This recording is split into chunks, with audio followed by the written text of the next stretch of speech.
Hi there. So today I'm going to be discussing a myth from the readings that I have read this week and the different information that I've learned about. I will be sharing information from 3 different sources: a book from How We Learn, an article with different techniques to improve learning called Improving Students' Learning with Effective Learning Techniques, and the article that discussed my myth, and the name of the article was Another Nail in the Coffin for Learning Styles. To begin this discussion, I would like to ask the question, do learning styles really tell us how we best learn and study? For this question, I created the visual that was shared with my article. Here's the visual, and this just shares different kinds of learning styles that you could have as a learner. So from the article, it was quite interesting because we live in a time nowadays that, we have kids that are, access devices and are learning in different methods that we've never experienced before. What I found this article to be very interesting is that it really honed in on, does your learning style matter? Is finding out what your learning style is in a school setting really show the type of learner you are? And it proved to be a myth. Through the article, they researchers performed an investigation on undergrads from Indiana University, and I believe it was the medical students, and they watched them through a series of tests and provided them with study suggestions that were best meeting their learning style. And through all of that, in the end, they looked at their grades and they asked them, hey, we're using the learning styles that we shared with you that were the preferred learning styles for your learning, the preferred learning techniques for your learning style. And they said, well, no, we used the ones that were more comfortable to us, the ones that we were more familiar with. And to me, that just speaks volumes, because yes, we do expect our students to encompass these learning styles that we feel are going to help them succeed when they're at school. But when they go home, are they really using those learning styles that we've worked so hard to ingrain in their everyday thinking and their everyday ability to work and perform a task?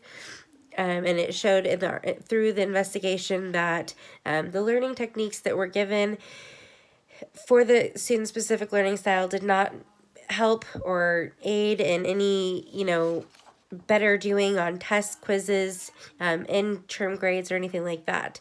So when I look at the next article, it discusses improving students' learning with effective learning techniques. We have to think as teachers that we're given so many learning techniques to use with our students.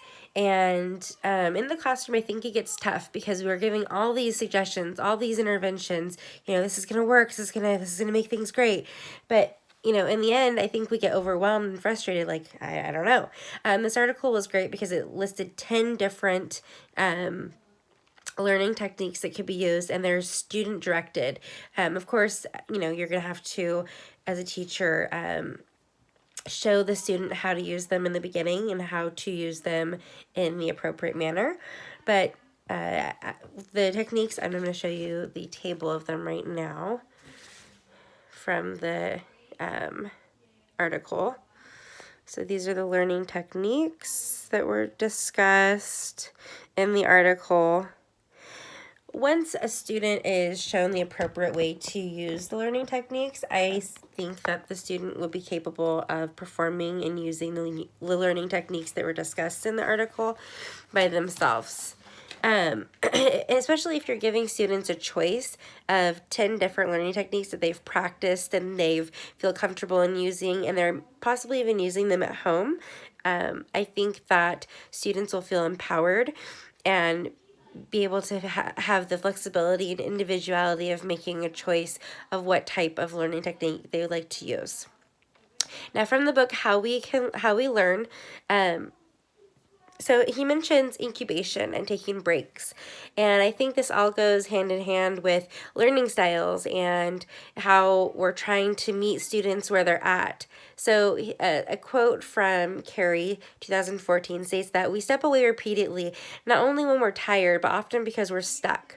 That's from page 132. And I really think that in that quote, it really just encompasses learning styles, techniques that we want to use in the classroom, and what's best going to fit for our students. So when we have students that are struggling, that need that extra support, or need that break in the classroom, really providing time and appropriate break spots throughout the classroom, whether it be a calm spot or a spot where it's just a mindless activity that the students are able to do, I think really would help students understand that, it's okay to take a break, and we want you to take a break to really leave what you're thinking and having such a hard time struggling, with this activity or this task, and do a mindless activity or take a calm break, with different items or materials like a glitter jar or things like that are calming. But just having the students really have that self-control and self-regulation and self-choice of, determining, hey, do I need a break right now? So we're going to go back to, what does this mean? Student learning styles aren't derived from a simple test. Thus, we must look deeper. A learning style that fits a student best isn't what they portray at school, but rather to understand and meet students where they are at.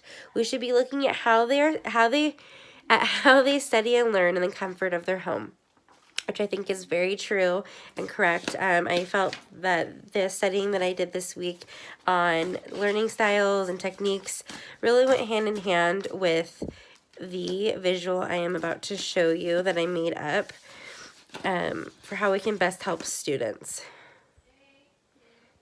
So we start here, students determine learning style, how the student learns best in the comfort of their home, how we can best meet the student where they're at.